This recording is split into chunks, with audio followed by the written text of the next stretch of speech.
Hello everyone, it's Nen from Insightful Vibrations. Thank you so much for tuning into this channel. Thank you for liking and sharing our videos and for subscribing to the channel. This is your forecast for the week of June 12th to 18th, 2017.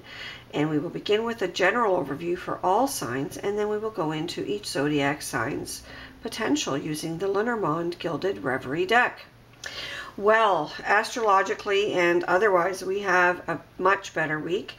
We start off with Venus in Taurus. Venus, of course, rules Taurus and is very comfortable and happy there.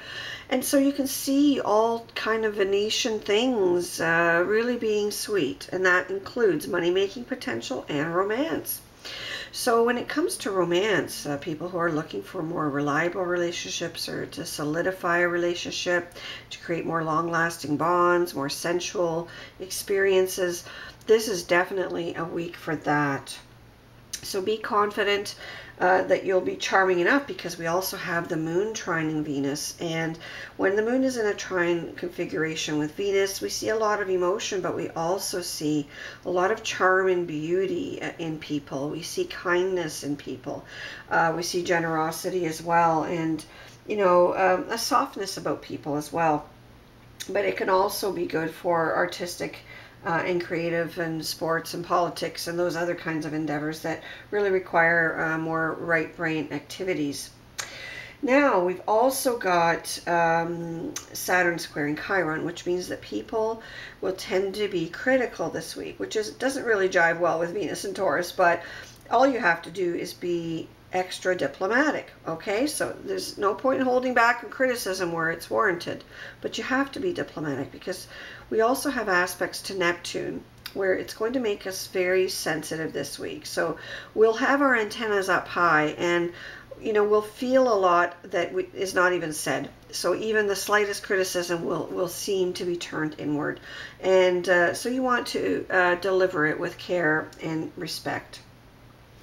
And of course, we also have Saturn in a trine configuration with the North Node, which means anyone who wants to travel, engage in sports or politics will also be blessed this week. So I think it's really, really wonderful. We also have Jupiter trine Mercury, and Mercury is in Gemini right now, and that's a happy place because Mercury rules Gemini. So we can look for an increase in communications. We can actually look for an increase in the quality of communications as well, and the ability to see the bigger picture and sway people to our point of view with words. So if you're using words for healing, such as in affirmations, or you're delivering, you know, positive, you know, sort of life-affirming, you know, sentences to people for healing purposes, this could work out very, very well this week. And if you're writing or communicating or doing presentations or giving sales pitches, this is a wonderful, wonderful time for that as well. And now we also have, you know, the Sun in Gemini, which is, you know, bringing out childlike feelings in all of us. It's bringing out that joviality and sometimes even duality. So you may find that people switch gears really quickly this week because they're, you know, trying to do the Gemini thing really unknowingly or unwittingly. And the Sun is trine Jupiter, which means that we are going to be happy-go-lucky. So that just adds to that good, fortunate, generous sort of feel. And some of you who are trying to become famous may actually succeed. Now, with the Sun squaring Neptune, some people may feel not only overly sensitive, but also a little insecure. And then we have, you know, some aspects between Saturn and Pluto that may cause a little bit of, you know, issue with coping with your own power. So, you know, don't overuse your power if you're in a situation where you're in a power position over someone else or something else. But also don't underuse it. Try to achieve a balance where you're exercising your duties, but always with respect and just the right amount of authority. With the Sun squaring, the Sun opposing Saturn, we may sort of feel some long outstanding issues finally have to be dealt with. Okay, it's no more procrastination, no more extensions, no more, and we have to just play on the energy we have this week, because it will be high energy. And instead of, you know, bouncing around a beach volleyball, maybe we can just put our nose to the grindstone for one more week and really, you know, make good on obligations and promises that we should have done a long time ago.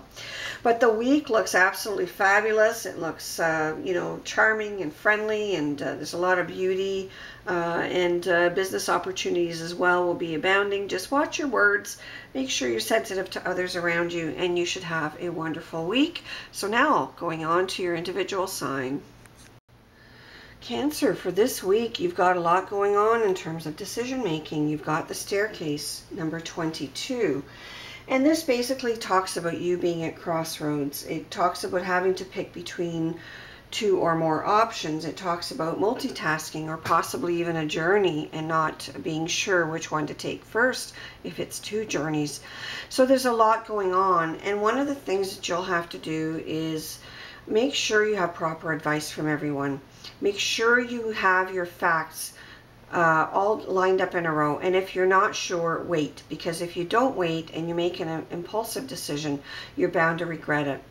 Number 26 is the book, and the book talks about information. It talks about knowledge. It talks about sometimes hidden information even. It talks about, you know, being wise, and some of that is about to be jeopardized because you're either not paying attention because you're being a little playful, as the child card would show, or because you're just simply stressed, because the mice are, you know, represent sometimes illness or stress or, you know, loss through negligence, through not paying attention.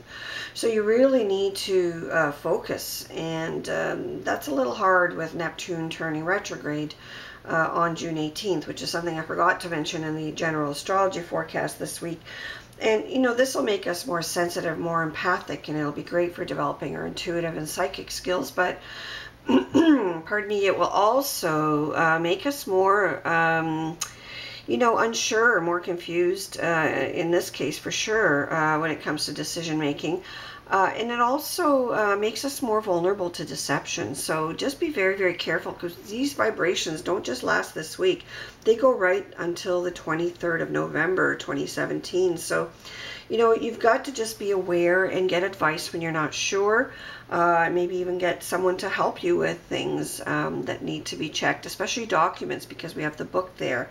So be careful that you don't sustain loss because you acted too impulsively or you weren't sure. I also feel with the child card, you've got a lot of creativity this week, a lot of fun activities, a lot of hope and joy and optimism. And I feel that there's new love ushering in, that there's new employment or business opportunities rushing in. I just feel it's just absolutely wonderful. And I feel that with the fish, that you have a lot of money coming in, and this could be new business opportunities, this could be expansion, this could be just, you know, you're signing a contract for a you know, big salary or a big promotion or a raise or something like that. So I do feel that you've got a really, really wonderful week, and I do want you to be careful and take care when you're making those decisions, because you will really, really succeed, but you've got to be careful. Okay, have a wonderful week, Cancer.